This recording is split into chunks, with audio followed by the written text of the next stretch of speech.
mother was violently attacked and murdered. Their surveillance footage, which is circulating widely on social media, shows Robert Joaquin, a Haitian illegal alien, brutally striking the victim multiple times in the head with a hammer. This senseless act has shocked our community and underscores the critical importance of immigration enforcement and our role in public safety. Through the coordinated efforts of the Fort Myers Police Department, ERO, HSI, the U.S. Marshals, CBP, Air and Marine Operations, this man was swiftly located and apprehended. The speed and accuracy in which our law enforcement teams were able to track the killer's movements and arrest him is a testament to our robust law enforcement partnerships here in the state of Florida. Currently, Mr. Joaquin is being held at the Lee County Jail on charges of homicide and property damage. ERO has issued an immigration detainer and will ensure that he is never released into the communities or the streets of the United States again. Joaquin, an illegal alien from Haiti, first entered the United States on August 9th, 2022, near Key West, Florida, subsequent to a maritime smuggling operation. He was arrested by the United States Border Patrol. He was turned over to ICE ERO for detention and was later issued immigration judge's final order of removal on September 9th, 2022.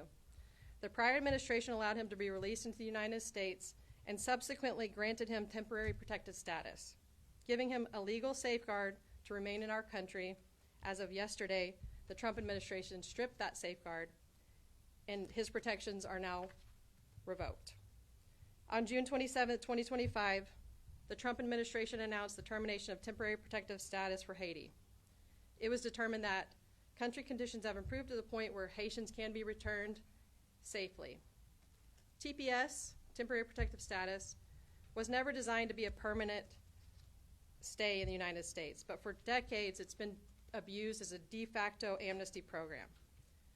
As we have ended TPS, the courts have obstructed the administration from restoring integrity to our immigration system. On March 11th, the Trump administration and the Supreme Court asked the Supreme Court to clear the way for it to end TPS for more than 350,000 Haitian immigrants. The case that occurred here in Fort Myers highlights the president's objective to restore law and order to our country and enforce immigration laws enacted by Congress. We here today stand together to reaffirm our commitment alongside our partners with Homeland Security Investigations, Fort Myers Police Department, to keeping our communities safe and secure. Here in the state of Florida, we do that. We do that every day. We do that proudly. We do that with the Florida Sheriff's Association, with all the police chiefs. All the state and local partners work very well together here in the state of Florida, and we continue to reaffirm that daily. We've set a standard for 287G partnerships here. We have 325 agreements with just this fiscal year alone, over 6,000 arrests associated with those 325 agreements, by far the most in the country. We lead the way in enforcement, and we've seen tremendous success because of the cooperation in the state of Florida. As a highlight of that cooperation, I would like to introduce one of our great partners, Fort Myers Police Department Chief Fields.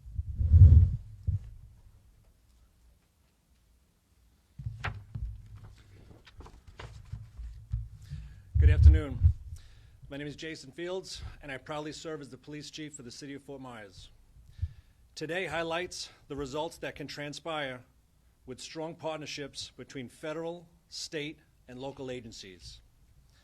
Robert Joaquin was taken into custody after an extensive, coordinated manhunt.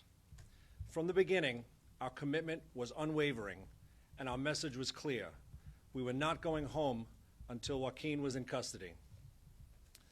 I want to thank our federal partners, along with our state and local agencies, for their relentless effort, coordination, and shared resources that assisted and ultimately led to his capture. I would be remiss if I didn't mention the assistance from our community, who were also instrumental in his apprehension. As this case moves through the court process, I'll also recognize our amazing state attorney, Amira Fox, and her team as they continue pursuing justice for the victim and her family. This was a horrific crime.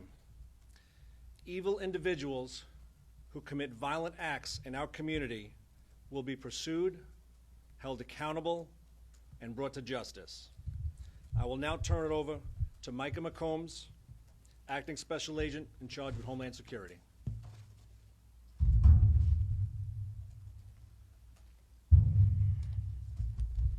Thank you, Chief Fields. My name is Micah McCombs, serving as the Acting Special Agent in charge for HSI, covering Southwest Florida. HSI is the principal investigative arm of the Department of Homeland Security, and we share a building with enforcement and removal operations. So when that call came in that this subject was on the run, a seamless search ensued with our partners. The Fort Myers Police Department is one of our best partners. In fact, one of the first agents from HSI to take part in the search is a former FMPD officer. Our partnerships in Southwest Florida are extremely strong.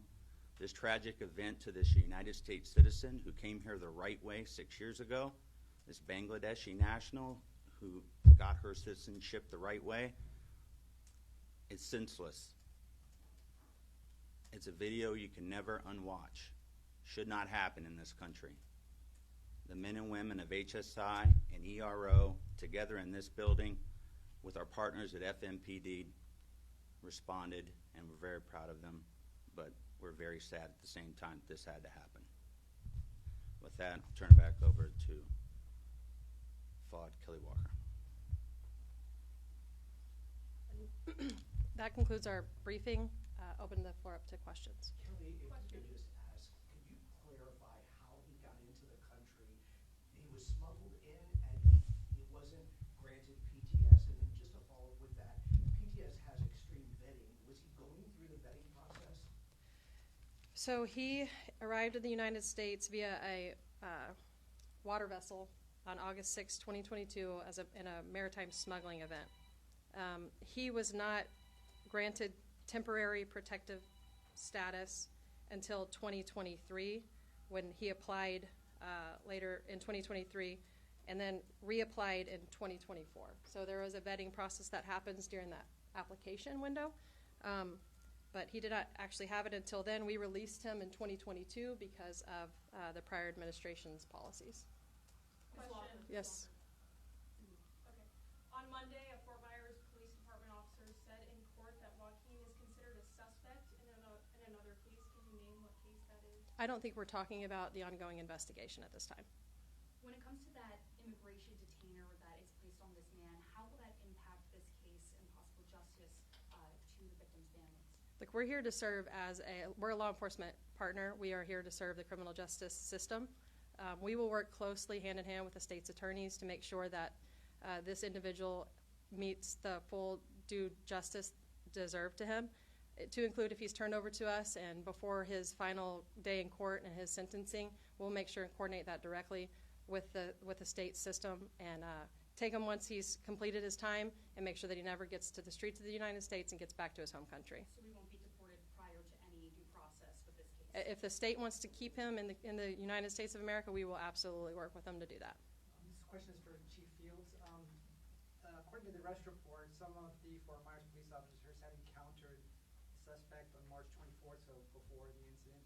What were the nature of those interactions, and why was he not either arrested or detained then? Was there not probable cause or any kind of detainer that would have allowed for it? So this is an active investigation, and we did have some contacts with him over a period of time, but we're looking into those and looking at all those fine details on why we're in contact with him. Was that contact to a prior case separate from this one? I don't have that information right now, no.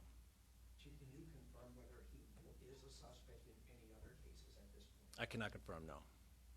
We had heard that he had been to that location before and had some sort of, I guess dispute or confrontation regarding an ATM. He had gone in there.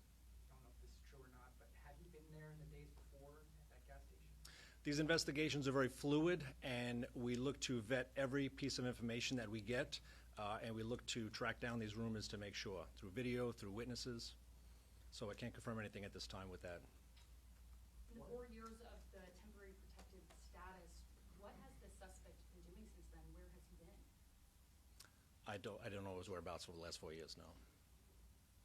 Okay, last question. If you can't confirm whether or not he's a suspect in another case, why would an officer say in court Monday that he is? I don't know. I'll have to look into it, though. We'll confirm that. Okay, One last question, I'm sorry. okay, last one right here. The DHS press release had mentioned that the TPS expired in 2024, and I was trying to just figure out the gap there between if that's the right date and sort of like where he was. Right. Status at the time of his arrest. So when TPS expires, although expired, they still have protection until there's a decision on their renewal application, which he filed timely. So he had protection up until the moment that the administration revoked his protection, which happened just this week. So he no longer has that available to him, and will do full justice at this time. Okay. And then I think that was the last question. Go ahead, Yes, ma'am. Mike. As a reminder, we'll show you the video as to why we're here today.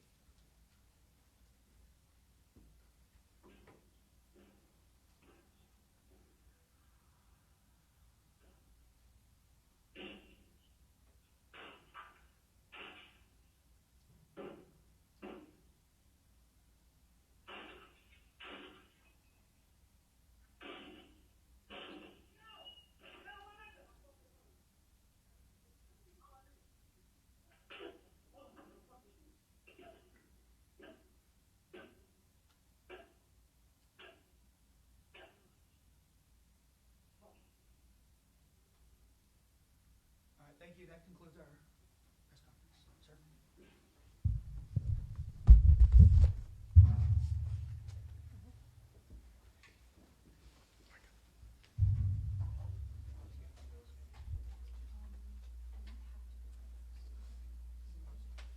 Thank you, ladies and gentlemen. Appreciate it.